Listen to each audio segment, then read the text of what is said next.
Happy Saturday morning po mga katrokis, sambay ng karerista. Muli tayong magbibigay ng ating giya para sa araw ng Sabado, October 18, 2025. At ito magsisimula po ng alas 4 ng hapon. At aanim lang pong pangarera ang nabuo ng Metrotorp. Halos mga 6 na mga magkalahok hanggang 8 yung pinakahuling karera ang siyang magsisitakbo lamang o nakarehistro. Wala po tayong winner take all ngayon. Sa mga avid fan po nito, inulit ko, walang winner take all po ngayon Sabado. Tayo magsisimula na rin po. Ang pangarera po, alas 4 po muli ng hapon magsisimula. Kaya tayo na po. Karera numero 2, start po ng pick 6, races 1 to 6. Distance 1,400 meters, isang 3-year-old and above maiden race for non-placers. Post time is 4 o'clock p.m. with 6 entries.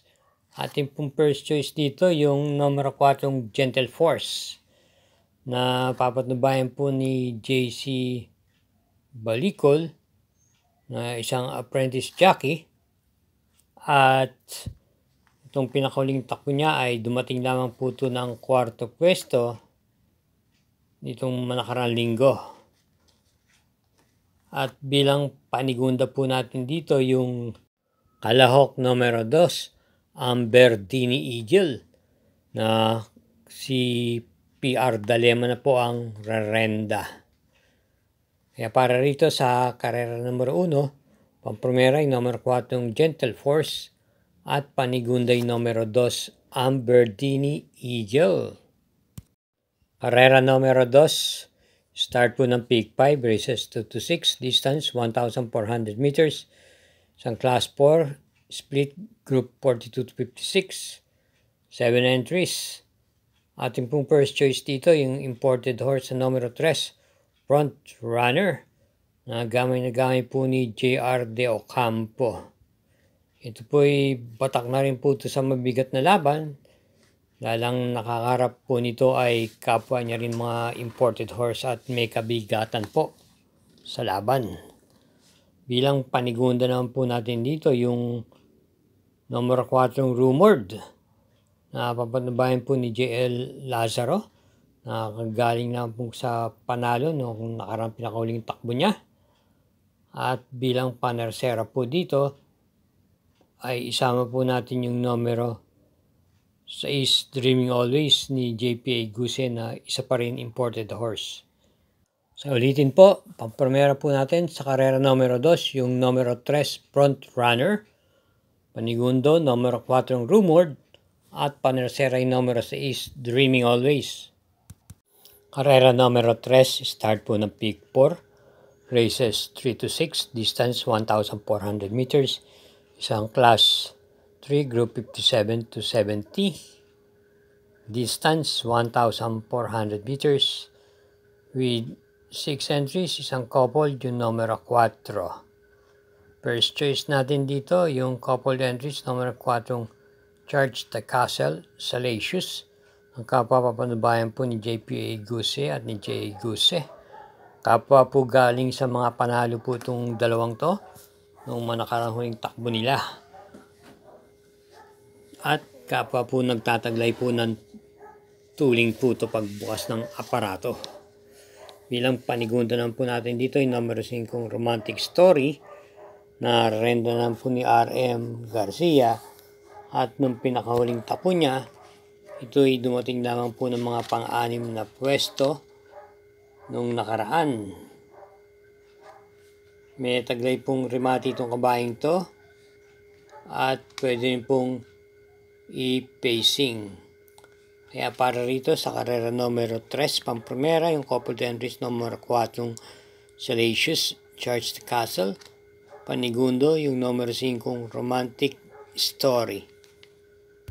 Karera numero 4, distance 1,400 meters, isang class 4, group 42 to 56, split, meron 6 entries. At yung first choice dito yung nanalong kabayo nung nakaraan, yung numero 6, Diamond Power, na hugando po ito na nalo itong pinakauling takbo niya. Dulan po si JB Hernandez. Same rider pa rin po ang magdadala. At para sa akin po, sa tingin ko, pwede pong singilin ito rito, Diamond Power, base sa kanyang tinakbo nung nakaraan. Kaya sa numero 4, single, numero 6, Diamond Power. Karera numero 5, distance 1,400 meters, ang class 4, group 42 to 56 split. At meron po tayong 6 entries. First choice po natin, yung numero 5, Grand Laughter, na muling papatubayan po ni PR Dalema. May taglay na bilis po itong kabayong to. At wala lang po dito ganong mabilis-bilis pa na maaaring umagapay po sa kanya sa unahan. Kaya baka po makasolo air ito at wala pong humabol. Atin pong panigunda rito yung kalahok numero 3, Gugma, na may taglay pong remate at papatubayan po ni PM Cabalejo. Kaya para rito sa karera numero 5, pampremera, yung numero 5, Grand Laughter, panigundo numero 3, Gugma. Karera numero 6, last daily double. Parating po ito ng pick 6, pick 5 at pick 4. At meron po tayong super 6 dito, isang class 5, 17 to 41 group split with a distance of 1,400 meters.